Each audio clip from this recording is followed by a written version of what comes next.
What's up, everyone? It's time for another segment. Now, lately I've been really wanting to get more in depth and specific with some of my segments. It's fun to get crazy and act like a maniac, and everyone knows that's me, but let's be honest, we're on here to learn some things, okay? So, the last segment we did, we got into the off season slash bulking up specifics, and I'm not going to revisit that because I got pretty in depth with it, and I think everyone pretty much got the point. A lot of people didn't agree with me, and that's perfectly fine. But we got pretty in depth. Today, what I want to do is I want to get into and discuss the differences of keto, carnivore, and old school Atkins. Now, all three of those have their place. All three of those are effective. But all three of those are very much different from each other. Yet everyone seems to think they're all the same. There's some seriously big differences between all three of those. They will provide definitely some good results, but they're all not sustainable, meaning it's very unrealistic that most people will stick to any of those particular protocols. And if I might add, and I have a lot of experience with all three of them, as I've experimented extensively on myself as well as thousands of other people over the many years, they're not that healthy, believe it or not. So if you want to drop some weight fast, that's definitely a way to go, but don't plan on continuing on with it, because you're more than likely gonna go, your shit's gonna go sideways. And not to mention, in my particular situation, that I learned many months ago that it affected my health, the way I was eating. Now, I made some modifications, and I definitely reeled it in, and I made it better, and have continued to improve as time has gone on. But eating in any of those, all three of those particular protocols, is going to have a negative impact long term on your health because of the saturated fats, and it's going to affect your cholesterol panel, the ratio of good to bad of cholesterol. So here's the biggest problem. Keto, which, as you know, refers to ketosis. To get into ketosis, it takes quite a bit of effort and self-control and self-discipline to get there. It's not fun. But once you get there, things start working pretty well. But the problem is most people think they're in keto. And idiotically, there's all these so-called keto meals that are out there, keto breads, keto, pre-made, processed, crappy keto stuff you see in the supermarket. It's a scam. Because if you are really in keto, if you really are in ketosis, you will know it. Now, here's the foundation of keto. Protein, believe it or not, has to be really low. Now, I've experimented with different amounts at different periods of time to see its impact on getting into ketosis. And I was monitoring myself on a daily basis with two different measurements, one being a blood ketone meter every morning after like a 13-hour fast, first thing in the morning, and an acetone meter to make sure that I truly was in a state, whether that be a small level or a considerably larger level of ketosis. Your carbohydrates, when I say carbohydrates, I mean starchy carbohydrates, cannot exceed more than 30 to 40 grams total for the day. Now, a couple of ounces of nuts is going to push you past that. So you can see what little you can eat. Your protein has to be super low. Your carbs have to be virtually zero or very little. No more than 30 to 50 grams total for the day. Now, that's including vegetables. That's including any nuts or seeds. Even chewing gum is like 2 grams of carbs per stick.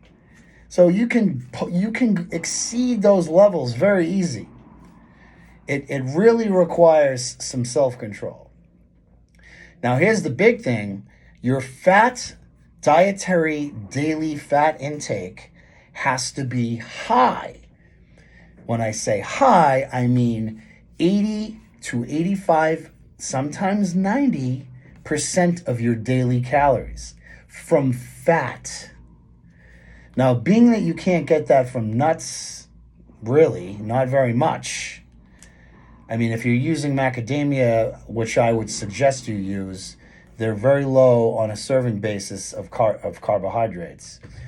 You're going to get the majority of those 50 to 60-ish grams of carbs daily from half of it from the nuts and the other half from fibrous vegetables.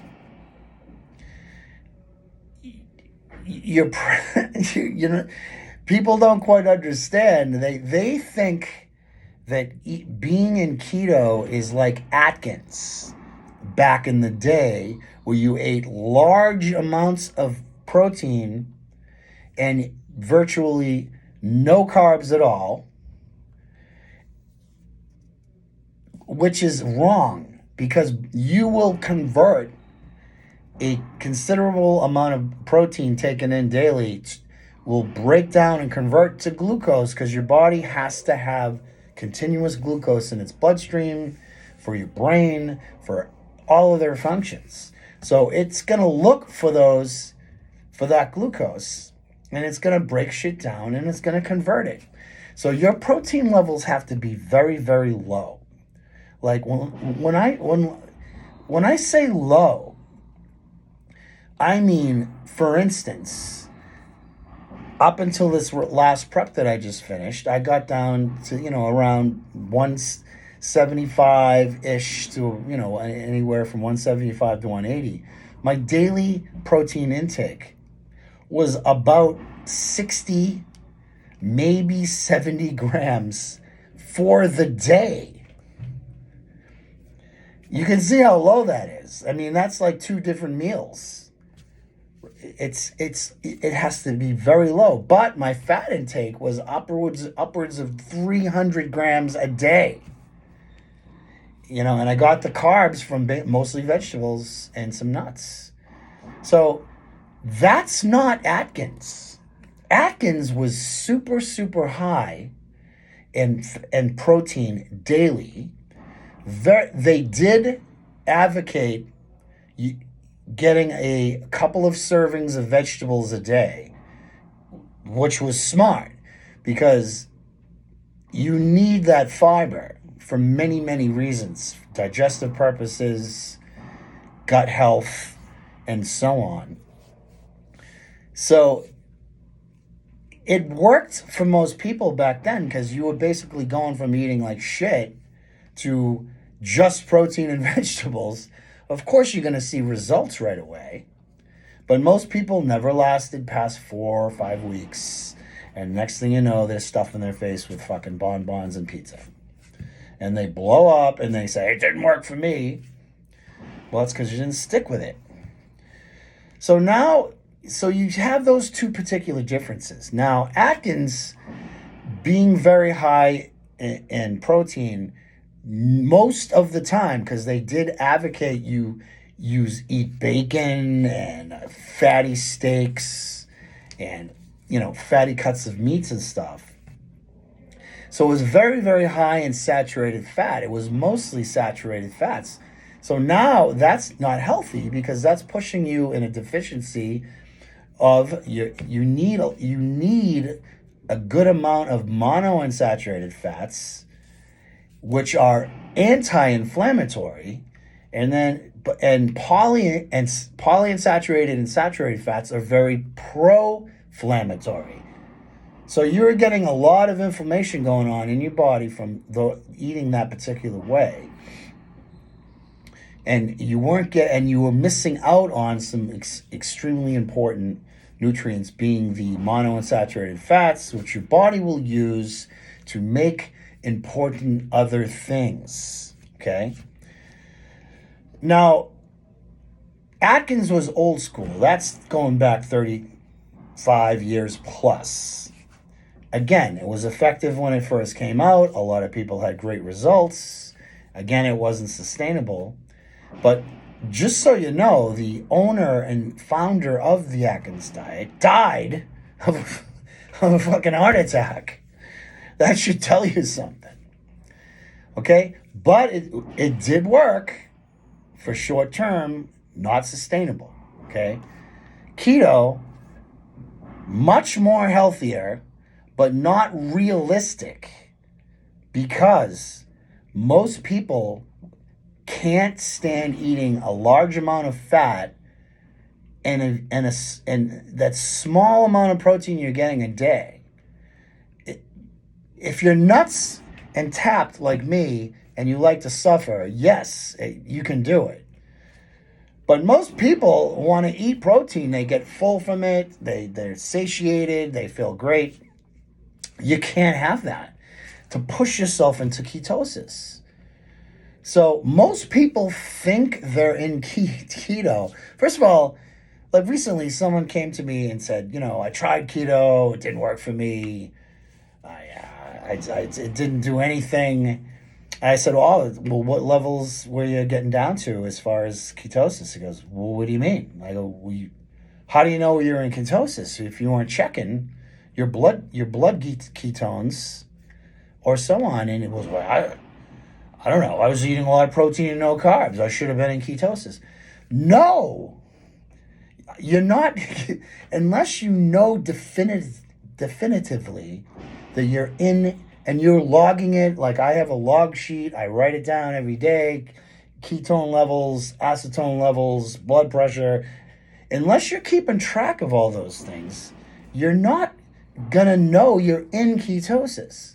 Now, when you're in true ketosis, you know it. I literally work 12 to 14 hours a day. I'm on my feet. I'm running around. I'm just as physical with the clients as they are. And I have full brain function. I can think sharper. I have unlimited amounts of energy because I'm burning my own body fat daily, being in ketosis. But I know I'm in ketosis because I check those levels. Atkins, no. You're just fucking up your cholesterol levels, and it's not healthy. It just isn't. Now, either protocol will have a negative impact on your pancreas, because your pancreas has multi-functions, one of which is breaking down protein into glucose, which that puts a strain on your pancreas and has a negative impact in your blood sugar levels and stuff. So long term, either one is not healthy whatsoever. But if you're looking to just drop a few pounds fast, either one of them will produce. But I don't recommend it. Now I in the midst of preparation every year bring in keto towards the very end of prep when I want to take off like that last 10 or 12 pounds. All year round, even in my off season, I stick to intermittent fasting. And then I bring the keto in as as a Hail Mary, if you will, at the end. That helps me get across the finish line. But it's only like for like 4 or 5 weeks, maybe 6. So those are the differences between Atkins and keto. Most people think they're in keto, and they're not. They think because they're eating keto pancakes, which is bullshit because it's usually a bunch of carbs and some protein in it. Or this keto breads, all these bullshit keto products that are out there. They don't do shit. And there's no way you're going to know unless you're not checking. Atkins, again, if you're going to do that, if you're going to have all that saturated fat, all those fatty cuts of meat, you better make sure you're getting a good amount of fibrous vegetables a couple of times a day to help clean out your fucking your system. All right, that's those two. Now, lately in this last like several years, there's been a protocol called the carnivore diet.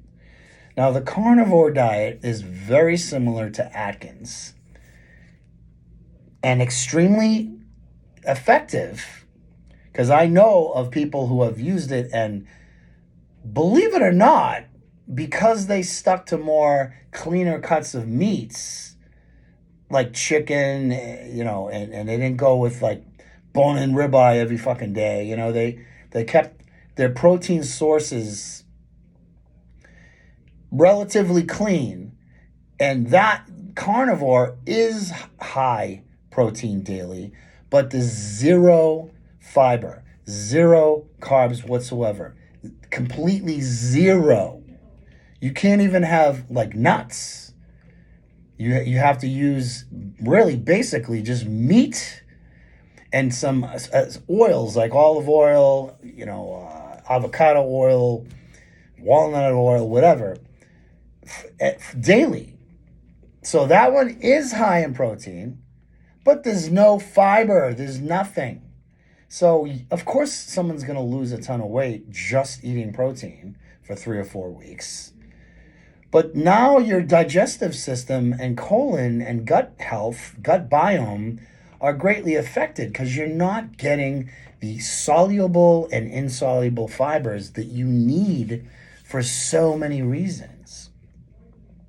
So, yeah, it's effective. I know someone, one of my clients actually dropped like 60 pounds in like 5 weeks getting ready for his wedding. It was incredible. But then he slowly went back afterwards to eating somewhat normal. But he didn't continue on, which I did not recommend to him. But that's the differences between all three. 9 times out of 10, people who think they're in keto are not. Because let's be honest, no one's going to eat the equivalent of 6 ounces of fucking meat only a day. And, get in the veggies and take down all that fat. 200 to 300 grams of fat a day. Because you have to keep your calories slightly below maintenance level, but that's still very high when you're trying to meet those particular numbers. And you can't have one of the macronutrients in abundance. So it's not easy. So that's the differences. So that's that. It's pretty interesting stuff. Again, people ask me all the time. They come to me, Jerry, I'm going on vacation in like 4 weeks. What's the fastest way I can lose weight? First of all, the good majority of the weight loss is going to be water loss. Okay. But yes, you can either do any of those three protocols. If you're going to do one of them, if I may be honest, if you want to drop super fast, it won't be healthy. But I would go with the carnivore. If health is out the door and you don't care about it, just go carnivore 4 weeks, go on vacation, try to keep it cool, and you'll have a good time. And that's that. All right, I gotta go. My face is getting fatter again. My brain cells somewhat have returned. I don't think they'll ever be 100% back, but that's me. I'm going to continue on. I put on about 12 so far. I'm going to try to put on another 15 or so. But I'm still eating clean. I'm not being an asshole. I'm not eating like shit. I'm keeping track. All right, gotta go, everyone. Have a fantastic weekend. Summer's coming, or so they say. Or believe it when we see it. And I'll talk to you all very soon. Get to the gym now.